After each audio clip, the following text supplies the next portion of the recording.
Okay, so I recently was following what was having happening in the quantum computing arena, I guess, and D-Wave announced or made a statement that they're the first company to do something that's real quantum advantage, and it's kind of getting blurred. Quantum advantage, quantum supremacy.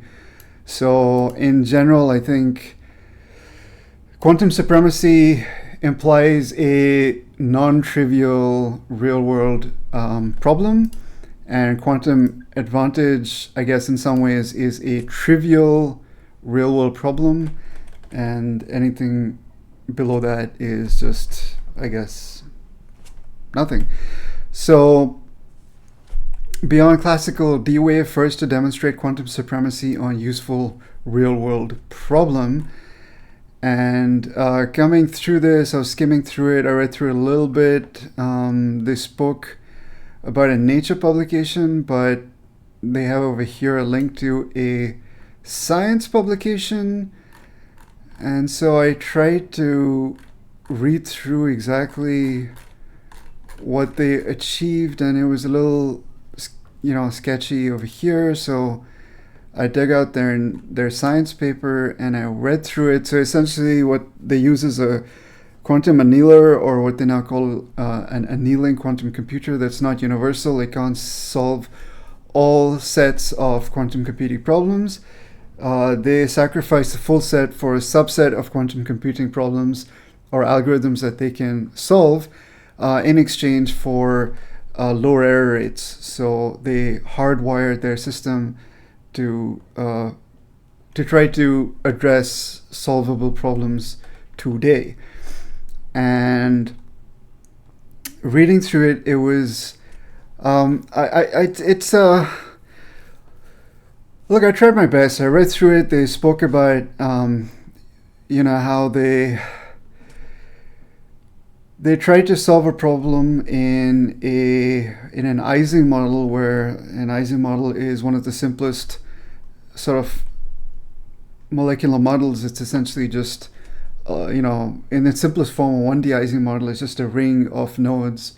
You can have a 2D or a 3D Ising model. If you want to make it three-dimensional, in two-dimensional, you can make it sort of like a donut shape, things like that.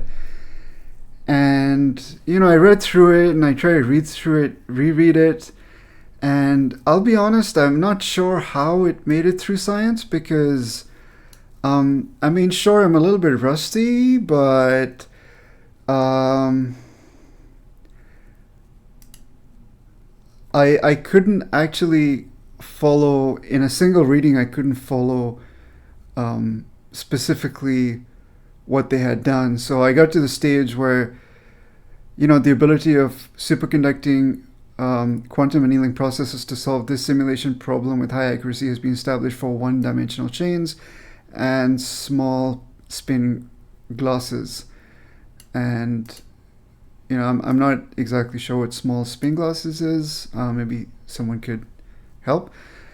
I'm getting back into the field, so I'm just sort of learning as I go, which, historically I've had the most fun doing. So here we simulate large programmable topologies and of varying dimensions as illustrated. So they've got biclick, diamond, cubic, square, and they do essentially a quantum quench over a time period of TA, which in their physical systems is about 20 nanoseconds from what I saw. And so they were able to get like a few thousand shots per second. Essentially, they just set up the quantum system, and then adiabatically just sort of like let it run in what they call, let it quench. So in other words, if you just sort of let it run and then do a measurement after leaving it alone for 20 nanoseconds, then it'll be in the quench regime, or in other words, it'll be in the regime of interest. So you don't set it up in the regime of interest. You set it up in whatever regime is easy to set up with low errors, and then you set it up in such a way with the magnetic field, or blah, blah, blah, so that in a time span of TA, it through Schrodinger's time evolution evolves into the state of interest, and then you make the measurements that you're interested in.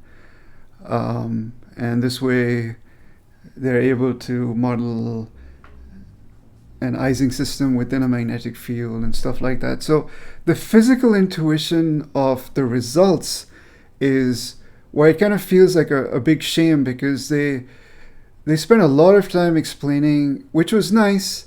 And this is sort of the issue of my issue with some of the limits of science and nature and stuff is the page limit sometimes gets in the way, because the setup of the experiment, the setup of what they were doing, the mathematical intuition could have been better. Like, I got it because this is essentially what I've been doing since undergraduate. And so even though it's been more than 10-15 years, since I've looked at the stuff really seriously, I was kind of able to pick up, what they were doing. And, it was nice. But then they kind of get to this regime and, trying to tease out what they've done in the graphs from what they've written over here.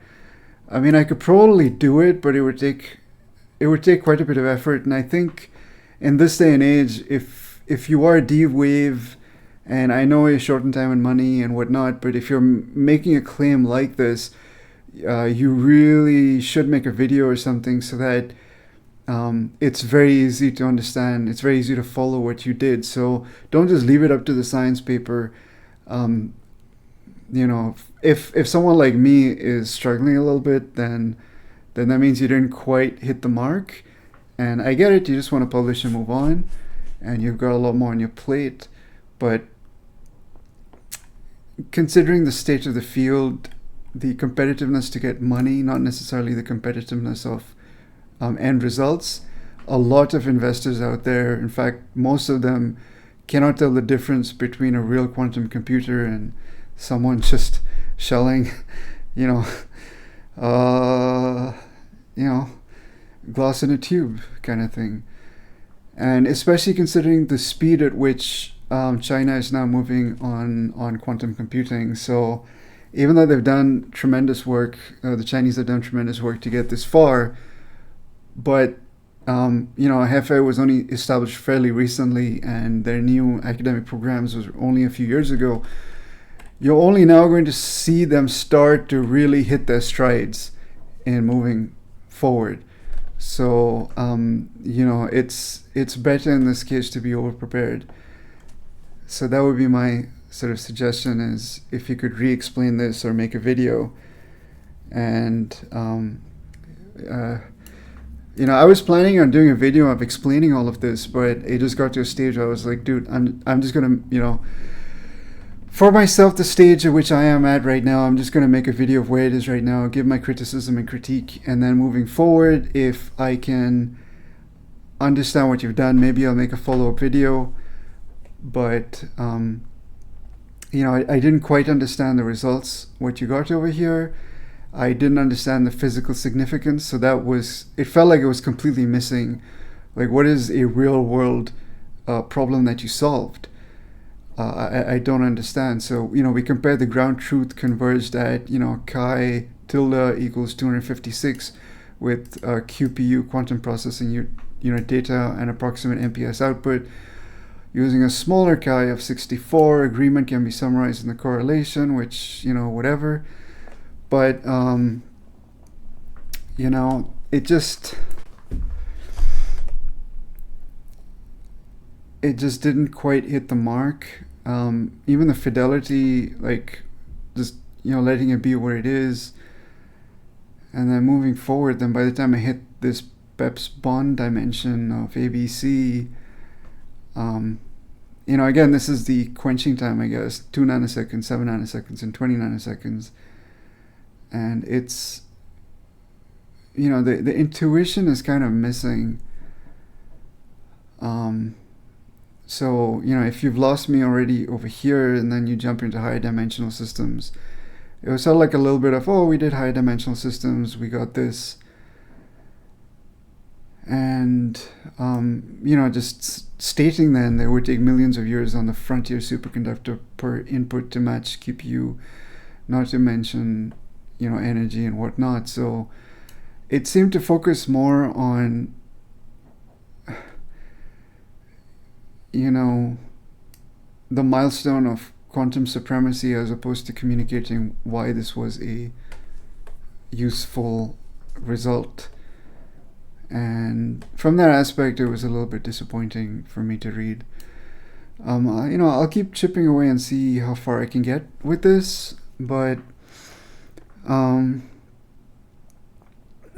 a nutshell, their premise is that most claims of quantum advantage are trivial.